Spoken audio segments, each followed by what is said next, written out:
Hi everybody, I'm Bill Sanders and this is Watch Art Sci, the art and science of watch collection.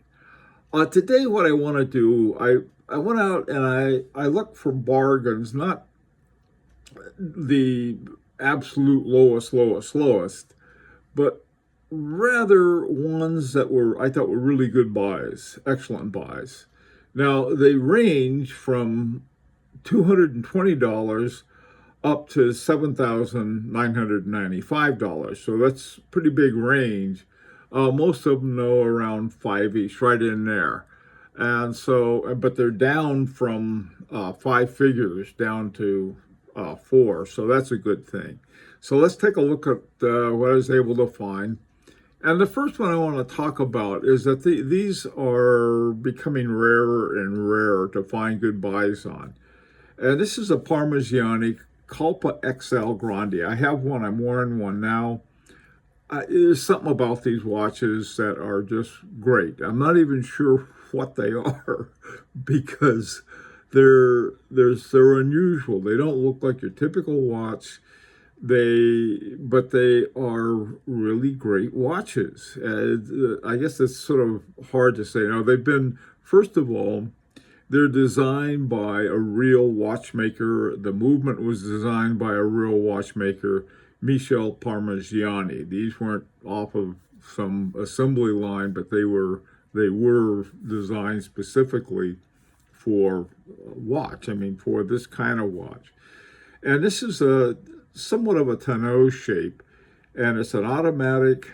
The caliber is PF 331. PF stands for Parmigiani Fleurier. And the MSRP is $10,700. Now this one is black. The one I have is sort of a robin eggs blue. And the price of this one is $5,300. Now, I mentioned another one from the same place. It's called the Watch Outlet. It's online. And there was a guy who bought a Parmigiani Fleurier, one of their chronographs. It wasn't the Persian, but another one. He loves it. He got a great deal on it. And so this is one that I can recommend. By the way, too, you can always negotiate on this price. All right. In fact, I encourage negotiation on all watch purchases. Now, this next one is a Blancpain Billeret.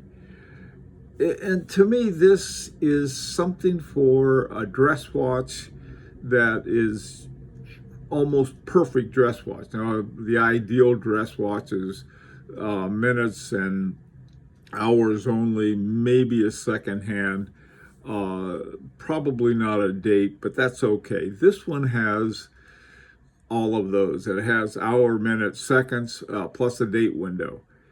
And it's something about this that struck me when I saw it. It's a very simple, elegant.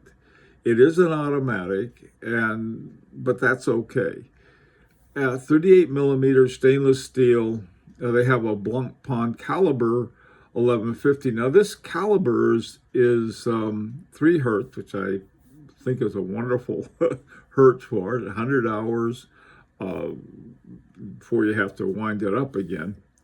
Now the MSRP on this was $8,000, and the offer, they had this at Joma Shop, was $56.95, and I thought, if you're looking for a dress watch that could also be used as an everyday watch, I think this one sort of slips in there just so, and it's a hefty discount.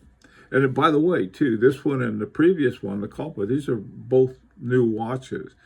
Now, going from a new watch to a pre-owned watch, this is a Roger Dubuis Easy Diver. Now, Easy Divers are, I love mine. They're great watches. They are by the late and great Roger Dubuis, who passed away in 2017. Shortly after that, I'd done a big video on his watches. A genius. And this particular watch has the caliber RD14. Some of these have, I think it's an RD 54, 57, something like that.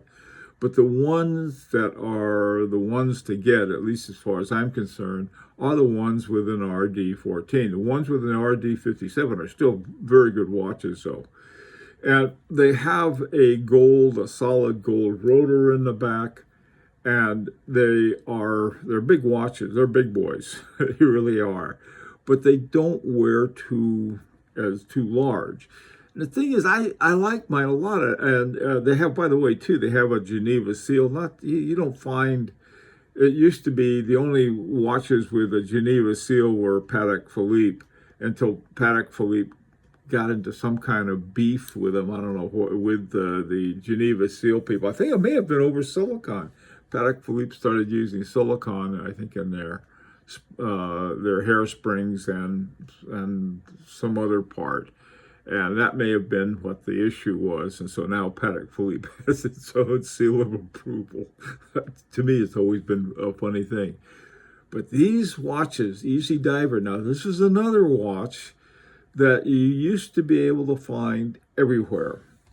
And now you can't. Not only that, the prices have been going up steadily. I was very glad to find one at this price.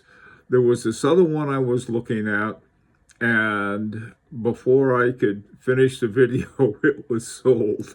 So they have a unidirectional bezel, great lume to it. This one has small seconds. This one does not. This one is called the K10 Sports Activity Watch, SAW. And it's just a great, it's a real diver's watch. The screw down crown on it, and it's just a very solid, it's a really very much of a guy's watch too, and in the sense that it's they're just there. 46 millimeters, that may sound gigantic. Tim Mosso did a really great review of this watch for the watch company he works for, and he had these really great descriptions. His descriptions are very good anyway. Anyway, this one to me looked like in good shape, good price, comes with a box and everything, doesn't have the papers, but usually you can live without those. So this is another one that I would highly recommend as one, especially if you want an excellent watch by an excellent watchmaker with a Geneva seal. Not easy to find. Now, this next one, this was sort of JACQUES. If you've ever taken a look at some watches for sale on Touch of Modern, I think it's the name of it, they come up with stuff. They have sales all the time. And I've seen a lot of JACQUES on that. And it's something, the JACQUES that I like the most are the ones with the 8. Now this one has sort of got a little lopsided 8 on it, an 8 with perhaps one too many. This is my JACQUES, but I got this one because it has a Jacques 736 movement, not for the more iconic 8 that is in there. And I like the off-centered, the way they have it. To me, the design in this is brilliant and fun. You have the hours on the smaller of the two dials and Roman numerals, except when you get to 6, 7, and 8. Then they switch over where they have an intersection with the grand seconds, the grand seconde, and then they turn into Arabic. I don't know. This just knocks me out. I love this watch. Anyway, the MSRP is $9,100. And the offer is $7,007 at the place called Prestige Time. Now, the thing about this, so this is one thing that you have to consider.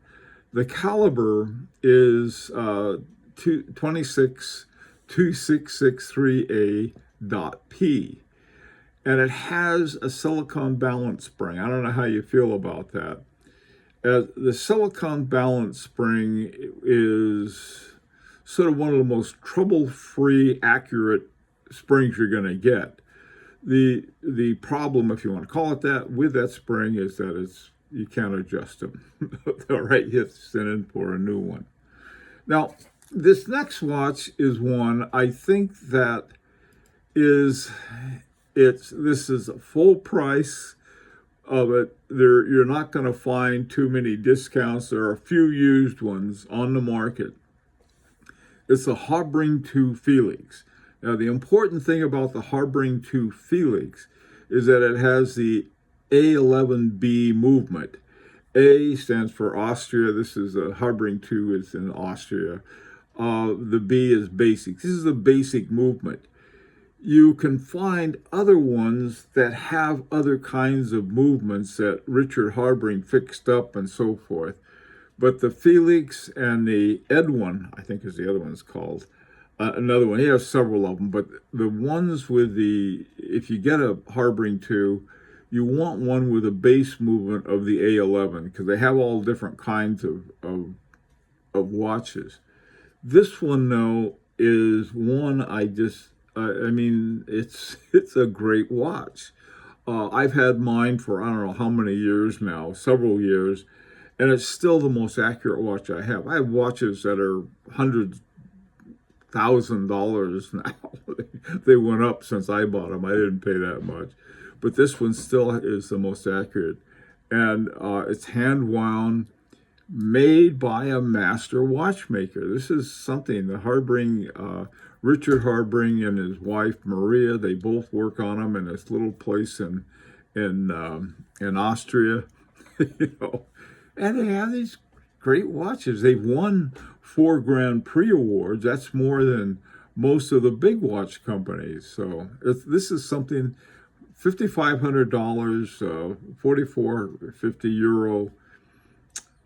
There are two. I have the two different places in the U.S. They have one on the West Coast and one on the East Coast. Martin Pulley on the East Coast, he's in Philadelphia. He's the guy that I got mine from. Great guy to work with. And the other one is in near San Diego in Solana Beach, California. And from people I've talked to, he's a great guy to work with. So you got two great people. You can, if you're interested in this, and to me, this is a great watch it's a great everyday watch, just a cool watch to have. Now, this next one is another one of those watches that I've always liked. I like the looks of it. It's a sort of it's a luxury sport. I would say that a luxury sport, but not so much that it pushes one way or the other too much. You could use this, would be a great everyday office watch. You could wear it to a more formal thing. Very flexible watch, and I like it a lot. Piaget Polo S. Calibre is a Piaget 1110P. Now, it's based on the Cartier 1904-PSMC. Now, this is made by Val Fleurier, and Val Fleurier is Richemont's movement maker. So it's considered to be a pretty good. Now, the Cartier 1904-PS, I believe that there was the person who designed that originally was this woman who is a class act, one of the top watchmakers. In fact, she won the Watchmaker of the Year. Can't remember her name, but so you're dealing with a really excellent movement, not just something that's that's not 42 millimeters stainless steel. The MSRP is $11,100. The offer was for $79.95. That's $8,000. So you get about a $3,000 drop on that, which I think is a heck of a deal. Now, the final one I have, and a lot of people would make fun of this. This is the Perpetual Regulator, R01. The Perpetual Regulator I have one here. Now, when I got mine a few years ago, it was $200. This guy in Hong Kong had them, and I bought it. I think I used PayPal or something like that. Forgot what it was. And this is a great watch to have. First of all, a lot of people who are collectors have no idea what a regulator is. And a regulator is simply a watch that has three different places. Each one of the hands has its own separate little subdial, we'll say. And the minute hand is in the center, and then the hour hand is at the top, and at the bottom is the second hand. And I've had this for years, and it works fine. It's an automatic. Every now and then I'll take it out and play with it and so forth. Now you might say, why buy a cheap watch? I mean, why buy that? Well, first of all, I got this one because I wanted a regulator. I was looking at this Laurent Perrier regulator, $40,000, something like that. But I figured just to have a regulator, I could get one of these, and this would be just as much fun. And it's got a Siegel ST 1711. It's 3 hertz. It's not one of these these beaters. It has blue steel hands, and they went out of their way to point out that they used their heat treated blued hands, and not the ones that are done, you dip it in chemical and they turn blue or something like that. But they're real blued hands. Anyway, $220. Now, when I got mine, it was 200, so you can see they're going up. Great watch, love it, have a lot of fun with it. And, you know, somebody gets snooty about your watch, you say, well, tell me about your regulator. And they probably, A, don't know what it is, and B, don't have one. So it's a fun watch to have. And it doesn't cost that much. Let me know what you think about these buys. And until next time, this is Bill Sanders for Watch Art Sci, the art and science of watch collection. This is always an opportunity to subscribe if you'd like.